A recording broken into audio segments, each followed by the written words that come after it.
A paz do Senhor, irmãos, tudo bem com vocês? Hoje eu vou vir com uma palavra que reflete um pouco do que é viver pelo Espírito Santo, né? E Deus colocou essa palavra para mim lá em Romanos 8, do 1 ao 17. Então vocês abrem sua Bíblia que eu vou lendo aqui. Será que vai estar na tela, né? Mas vamos lá. Portanto, agora já não há condenação para os que estão em Cristo Jesus, né? Ou seja, quem estiver em Cristo. Porque em Cristo Jesus, a lei do Espírito da vida libertou você da lei do pecado e da morte. Ou seja, quando Jesus entrou na cruz, né? Ele foi morto na cruz, ele pagou com sangue os nossos pecados. Mas estando em Cristo não significa que você vai... Então se você vai falar, então eu posso pecar, já tá pago. Não, não é assim. Porque estando em Cristo, você vai começar a seguir como Cristo foi, né? Você vai ficar mais parecido, né? Você vai começar a ser guiado pelo seu Espírito Santo, né? Então, você não vai estar em pecado se você cometeu um pecado uma vez ali, entendeu? Mas estar em pecado é cometer sempre o mesmo pecado, toda hora, e nunca quer mudar isso, né? E você está em pecado sempre, né? Vamos lá. Porque aquilo que a lei era incapaz de fazer, visto que estava enfraquecida pela carne, Deus o fez enviando seu próprio Filho em semelhança à carne pecaminosa, como oferta pelo pecado. Assim condenou o pecado na carne. Ou seja, lembra que, se você for parar para ver a história da Bíblia, sempre havia sacrifício de cordeiro, né? Eu tenho, assim, o meu entendimento é que Deus já fez isso para as pessoas entenderem o cordeiro real, o sacrifício que Jesus ia fazer no futuro, né? Então, para entender como que aquilo era, né? Então, Deus já foi meio que já treinando as pessoas, né?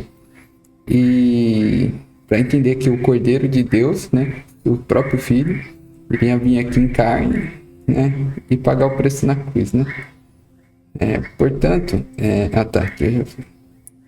a fim de que os preceitos da lei fossem cumpridos em nós, que não vivemos segundo a carne, mas segundo o Espírito. Ou seja, o que é viver segundo a carne? É você querer fazer tudo que você acha prazeroso, né? Isso é viver sobre a carne. Ou seja, cometer tudo que vai contra também as leis, né? Então você vai adulterar porque você acha prazeroso, entendeu? Você está seguindo o que sua carne quer e não o que o Espírito nunca vai querer isso, entendeu? E aqui entra também, se você acha que sua carne está muito forte, começa a entrar em jejum. Jejum completo, né? Só água, 3 dias. O jejum de doce, né? Faz um propósito, né? Aí Deus vai te orientar o que você tem que fazer. Para você deixar essas vontades, matar essa vontade, né? E deixar seu espírito. Quanto mais você conseguir matar a sua vontade carnal, mais seu espírito fica forte, entendeu? Mais você ouve a Deus, mais você segue a direção de Deus, entendeu? Mais aguçado vai estar seu senso de quando Deus estiver falando com você. Então, é sempre bom fortalecer o espírito. E o melhor jeito de fortalecer o espírito é fazendo jejum. Fazendo jejum, se aproximando de Deus, não é jejum só parei de comer, pronto. É jejum e oração. Então você vai jejuar, vai orar o quê? Falar com Deus, né? Falar com Jesus em todo momento. E vai ficar longe dos prazeres que você tem, ou seja, até a comida, né? No caso do jejum, né? Vai ficar longe do que te dá prazer, né? Durante os 3 dias, né? Para o seu espírito ficar forte, você começar a ouvir melhor o que Deus tem para você, né? Começar a seguir o caminho de Cristo, né? Ó, quem vive segundo a carne aspira ao que a carne deseja. Mas quem vive de acordo com o Espírito aspira o que o Espírito deseja. Foi o que eu expliquei, né? O que vive a carne vai para a carne, ou seja, o cara que já vive só pensando em adultério, só pensando em mulher, vai sair traindo por aí, tá nem aí. Né? Mas quem vive em espírito sabe que o certo é você ter um casamento estável, né? E não sair adulterando por aí, né? Aí aqui continuando, então, a aspiração da carne conduz à morte, mas a do espírito conduz à vida e paz. Ou seja, se você for parar para ver as maior parte das tragédias que acontece, começa a observar. Se você nunca observou, começa a observar. É sempre envolvendo algo que tem o fruto da carne. Ou seja, o cara foi lá, traiu, aí o outro viu que traiu, matou, e o outro foi pra cadeia, entendeu? Ou tipo, né? Às vezes é porque, sei lá, acontece feminicídio direto aí também, entendeu? E se você começar a reparar, sempre tem essa parte, por exemplo, a pessoa tem a cobiça do dinheiro fácil, não sei o que, aí vai pra fazer as coisas erradas do mundo aí, né? Vem o dinheiro fácil, e o que acaba acontecendo é morto, né? Então, a aspiração da carne conduz à morte. E não só a morte aqui, como a morte de espírito, né? Então, no caso, você perde a vida eterna, ou seja, não vai pro inferno, basicamente, resumindo isso, né? Se ficar vivendo só da carne, além de seus dias terminar mais rápido aqui, ainda você perde a vida eterna, né? Seria no reino, né? Na verdade, essa é a principal mensagem dessa parte aqui. Porque a aspiração da carne é inimizade contra Deus, ou seja, quem vive da carne não está vivendo com Deus, pois não se submete à lei de Deus, nem pode fazê-lo, ou seja, daqueles 10 mandamentos lá, o cara tá cagando, né? Palavra, né? Mas é mais ou menos por aí. E então, se ele não liga para a lei, ele não tá ligando para Deus. E aí ele cria inimizade com Deus. Se tem inimizade com Deus, ele é amigo de quem? Nosso inimigo das nossas almas, né? Quem é dominado pela carne não pode agradar a Deus. Entretanto, vocês não estão sob o domínio da carne, mas do Espírito. Se de fato o Espírito de Deus habita em você, e se alguém não tem o Espírito de Cristo, este não pertence a Cristo.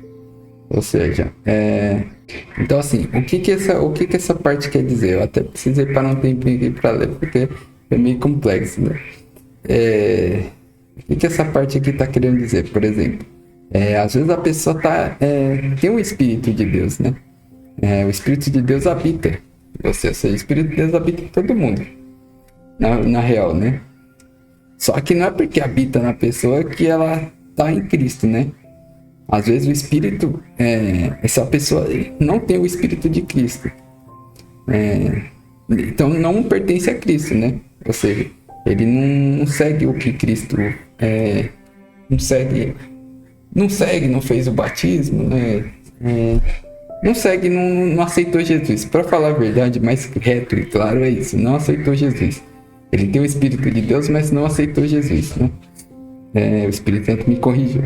Então assim, ele não aceitou Jesus. Então ele tem o Espírito de Cristo, mas não, o Espírito de Deus habita nele, mas ele não tem o Espírito de Cristo, então não pertence a Cristo.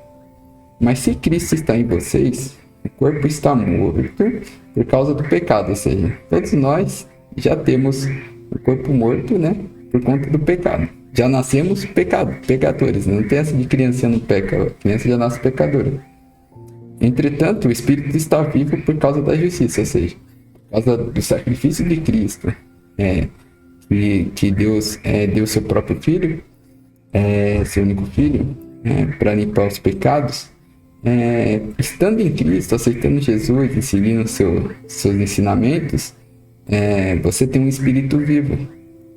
Agora, se o Espírito daquele que ressuscitou em Jesus dentre os mortos habita em você, aquele que ressuscitou Cristo dentre os mortos também dará vida ao corpo mortal de vocês, por causa do Espírito dele que habita em vocês. Ou seja, vai ressuscitar todo mundo que está em Cristo, que aceitou Jesus, seguiu seus ensinamentos e seus ensinamentos, também vai ressuscitar em Cristo, né? Portanto, irmãos, somos devedores não à carne, somos devedores não à carne, para que vivemos sujeitos a ela. Pois, se vocês viverem de acordo com a carne, morrerão. Ou seja, não vai ter a vida eterna. Mas se pelo Espírito fizerem morrer aos atos do corpo, viverão. Ou seja, quando você começa a renunciar a coisas prazerosas, né? Que só alimenta a carne, não alimenta o espírito, né? Não que o cristão não pode ter uma vida boa, não é isso. Deu para entender muito bem o que eu quis dizer com as coisas prazerosas, são coisas erradas, entendeu? Ou seja, a pessoa tá em adultério, entendeu? Então, assim, são essas coisas que são prazerosas, né? Elas são boas, né? Mas é boa pra carne, não pro espírito. E Deus não se agrada disso, entendeu? Então isso tem que tirar da vida, tem que renunciar, tem que abrir mão. E isso é matar a carne. Entendeu? Você pode ter a vontade, mas pelo amor a Cristo, pelo amor a Deus, né? A gente deixa isso pra lá. Porque já sabe que esse é o caminho que leva à morte, né? A carne. E se você viver pelo Espírito de Cristo, é o que vai ter a vida, né? A vida eterna. Aí eu vou aqui, eu não sei se eu lembro, mas vou ler novamente aqui. Pois se vocês viverem de acordo com a carne, morrerão. Mas se pelo Espírito fizerem morrer aos atos do corpo, viverão. Porque todos os que são conduzidos pelo Espírito de Deus são filhos de Deus. Pois vocês não receberão um espírito de escravidão para novamente temerem, mas receberão o Espírito que os torna por adoção, por meio do qual clamamos Abba, que significa Pai. Né? Então você pode chamar Deus de Abba. Quando você está em Cristo, Deus quer que você é adotado por Deus. E Deus quer que você seja o filho dele. Então, ele quer que você chame ele de pai, né? Deus tem esse cuidado, tem esse carinho. Não sei se você já conhece o amor de Deus, mas Deus tem esse carinho conosco. Então, e ele vai começar a cuidar, e ele cuida de verdade, entendeu? Ele começa, assim, quando você é um filho obediente, ele começa, né? Qualquer pai, quando tem um filho obediente, quer agradar seu filho para ele ser obediente, então. Deus é mais ou menos assim, né? Ele também gosta de agradar seus filhos, né? Ele corrige, né? A correção geralmente vem com a parte do deserto, né? Mas ele quer ser chamado de pai, ele quer ser nosso pai, entendeu? É as pessoas que rejeitam, não é ele. O próprio Espírito testemunha ao nosso espírito que somos filhos de Deus. Ou seja, eu entendo que esse espírito que até testemunha mais seria o Espírito Santo, né? Que testemunha que nós, em espírito, somos filhos de Deus. E se fomos filhos, também somos herdeiros de Deus e cordeiros de Cristo. De fato, sofremos com Ele. Também com Ele seremos glorificados. Ou seja, aqui já deixa bem claro. A vida, se alguém fala que a vida cristã é um morango, não é bem assim, não. Lógico, vai ter as partes boas, né? Você vai receber, vai ter a parte das vacas gordas, aí vai passar por um perrengue também, entendeu? Vai ter os momentos de luta, e nesse momento de luta, se você estiver firmado na rocha que é em Cristo, você vai passar tranquilamente, né? É igual aquelas árvores, acho que a palmeira que ela enverga na hora que dá um vento muito forte. Ele enverga. Mas quando o vento passa, ela volta a ficar de pé de novo e nada acontece com ela. Entendeu? É mais ou menos assim a vida do cristão que está firmado na rocha, né? Vai chegar as coisas que acontecem da vida, né? As dificuldades que vai fazer a gente envergar. Mas como a nossa raiz está em Cristo, a gente volta com até mais força, né? Até mais fervor. E é isso a palavra de hoje. Espero que essa palavra tenha falado com o seu coração, né? E até o próximo vídeo. Que Deus abençoe você.